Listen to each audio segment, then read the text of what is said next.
Hey everyone, Mr. Happy here and welcome to my guide to Recollection Extreme, the latest Extreme trial in patch 7.2. You'll unlock this after doing the normal mode in the MSQ, then heading to the Wandering Minstrel in Tuliolal to unlock the Extreme. It drops item level 745 weapons and the usual array of Extreme trial drops. Disclaimer, while this guide will be portraying working strategies for each mechanic and may be learned for general use, it's also a day one guide, meaning slightly more optimized or adopted strategies may be employed in the party finder instead, especially different role or party assignments than what you see here. Please read your PFs when you join them and make sure you're on the same page. Before pulling the boss, you'll need a handful of assignments. Clock spots with DPS on intercardinals and light parties are minimum. It's also worth assigning lineup spots as you see here, with the DPS on the east and supports on the west. Ideally, casters hover closer to the center with melees and tanks fanning outward towards the north and south, but that's not that important. You'll need DPS east, support west assignments for a few different mechanics, but this lineup is for one in particular. The boss's actual name is Zelenia, and she is going to be bouncing back and forth between doing big dance-style mechanics and simple raid-wide or tank buster mechanics. Speaking of which, Zelenia will open the fight with Thorned Catharsis, her generic raid-wide. You know what to do. Right after that is Shock, which puts 4 large donut AoEs on one roll and 4 small baited AoEs on the other. She also summons 4 towers, one in each quadrant but slightly flush east or west. First, we had everyone go to their clock spot and buddy up with their color pair.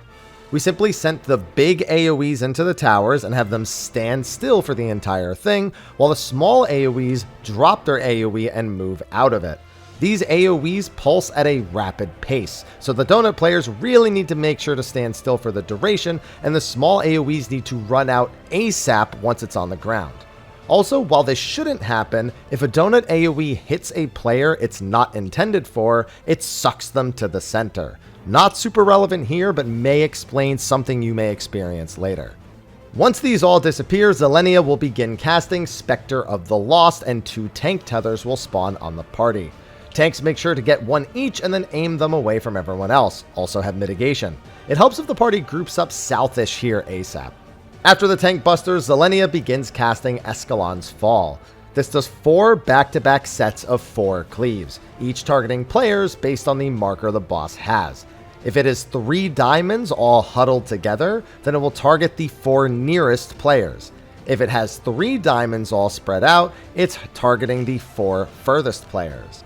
We did supports take the first and third cleaves, while the DPS take the second and fourth, all in our assigned clock spots. It's fairly self-explanatory from there, but I found it nice to quantify these AoEs in one of 2 possible movement patterns. For your movement, it's either stay, swap, stay, which occurs if the second marker she has is the opposite of the first one, such as in and then out, or swap, stay, swap, noted by if the first 2 markers and the last 2 markers are the same. It also helps remember that on your turn, you're never taking the same type of bait twice. You'll always get 1 in bait and 1 out bait. Just knowing when to step in or out is really the thing that matters. After Escelons Fall is Zelenia's last generic attack, Stock Break. This is a 4-hit split damage AoE, so mit and heal through it. With this, she will cast Blessed Barricade, making her untargetable as 4 Roseblood drop adds spawn. We send the DPS to the east side of the room here and the supports to the west, and the reason becomes evident very quickly. Your goal here is to kill all 4 adds before the ether gauge fills. While you're killing the orbs, clones will spawn on the east and west side, tethering 1 player each. When the tether expires, the clone will do a massive cleave on the side of the room that its sword is on.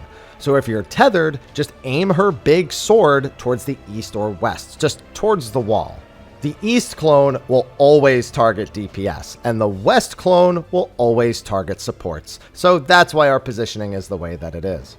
The first 3 tether baits will also be accompanied by 3-player tower stacks. Simply put, join the tower on your side of the room if you don't get a tether. The 4th clone has no towers either, so just finish off all the adds and don't forget that 4th tether bait.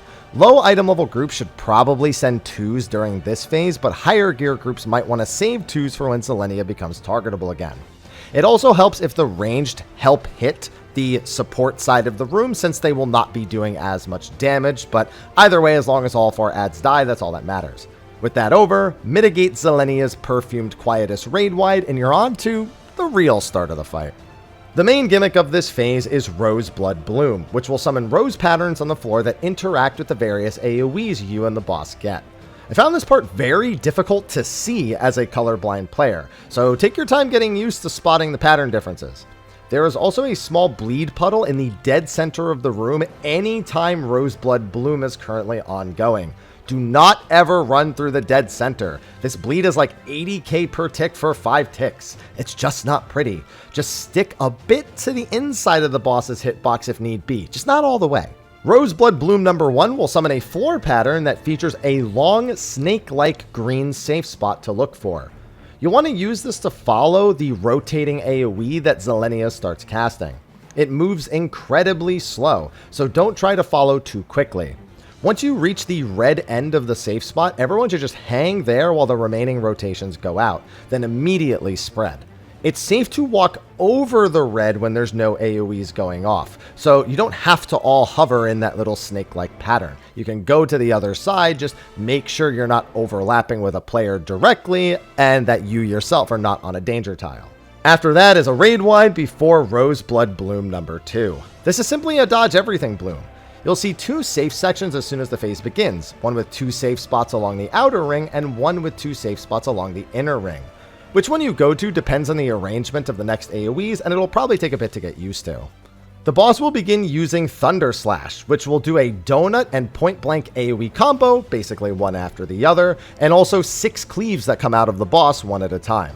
Whichever area is safe first, go to the side of the room that only has 1 safe spot to stand. For example, if you get donut safe first, go to the safe section in the donut that only has 1 safe cone. That will make sense in a second. Now look at the cleaves coming out from the boss. You'll want to dodge into the cleave that appeared last on your side of the room, and then dodge into the one that goes off before it. It's easy to mix these movements up without a lot of practice, so be sure to study the footage of my dodges that are on the screen right now, so you've got a handful of examples. This is why you want the double safe spaces for the second spot available to you, because you just don't know whether or not the cleave is going to be in a good or bad pattern. And you don't want only 1 safe spot to realistically go to, even if it is still technically possible to do without being hit. And worst case scenario, if it's just too much for you, just try to get hit by only a single thing. 1 vuln is nothing here. After this is tank tethers again, so let them grab them and get away. This goes right into Roseblood Bloom number 3. This one is definitely best shown with a diagram in my opinion, but I'll explain it first and then show you the floor layout. This mechanic will give all 4 players in either the DPS or support role 4 rose markers over their head. When the marker expires, it turns the tile under you into a red panel and connects it to any other red panels that are adjacent to it.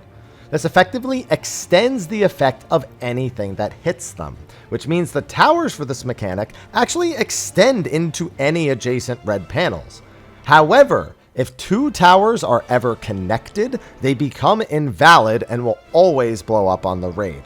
So you're dropping roses on panels that won't connect towers while the other 4 players simply do the tower. As such, the layout that you want ends up looking like this diagram. You find the lone inner panel that's between 2 red panels and have the rose nearest to that one claim that spot. The other 3 roses need to make a line on the opposite side of that lone rose on the inner panels. This will prevent any towers from connecting. It's really nice to figure out where the lone rose will go, because you have like 10 seconds to do it before the roses even appear, and then have a color pair like claim that spot, while the remaining pairs prepare to either orient opposite of it or go into their tower. As for tower assignments, we just did it relative to your cardinal colors. So if you're part of the red color pair based on your clock spot assignments, you go to A, whichever one of the 2 is next to A. Yellow next to B, blue next to C, and purple next to D. It doesn't matter which side of the cardinal marker it's on, just that it's touching your color cardinal. Once the rose players swap the panels, they should step onto the safe panels to avoid the tower explosion killing them with the magic vuln, while the remaining players simply stand still and wait for the towers to resolve.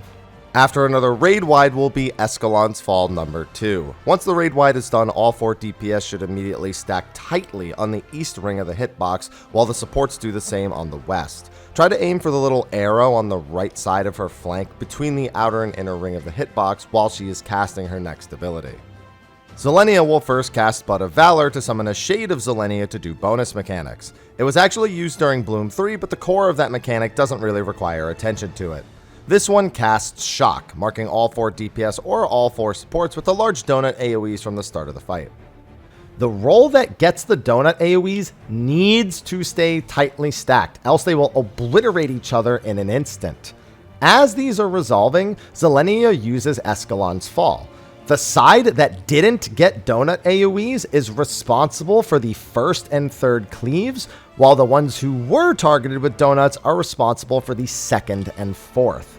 That lineup down the east and west that we did at the start, that's for this. After Zelenia's Shade uses Alexandrian Banish, a single hit split damage AoE that you'll want to make sure you remember to stack for, the side without donuts needs to spread and do the first Escelons Fall cleave along that side of the room. The donut team needs to be aware of what is coming out second and react accordingly. The whole stay, swap, stay, or swap, stay, swap idea still works the same, but the players need to stay calm and simply do the baits in the order they appear. Make sure not to accidentally clip each other while doing the half room spreading either. There's more than enough space, so don't feel like you need to huddle east and west. After that is a stock break before Roseblood Bloom number 4. Once again, diagrams come in handy for this one. For this one role will get 4 roses and the other will get 4 spreads. The 4 roses want to be in this box format on the side with the 4 clear adjacent safe panels. The spread needs to make sure they do not cleave the rose side of the room at all. Otherwise, it will shock them and instantly kill them. So your AoE cannot go through the very center of the room. It cannot even remotely touch the danger panels near the east and west side. You just want to be spreading as far from the center as you comfortably can. Once those both resolve, everyone should stack on the danger side where the roses were all dropped. All 4 DPS will be tethered to 1 support each. The tethers are broken by proximity relative to you and your partner's initial distance, so stacking up makes them easier to break. Once you see the Thorny Vine debuff, DPS run towards the east side of the room and supports run towards the west side. You want to stay on the danger panels. One of the healers will actually get a split damage AoE, and by keeping all 8 players on the danger panels, all 8 players will be hit by the split damage AoE, even though the 4 DPS are on the other side of the room. Otherwise, you need a ton of mitigation to survive comfortably, and your healers will not be happy about that, because I'm happy.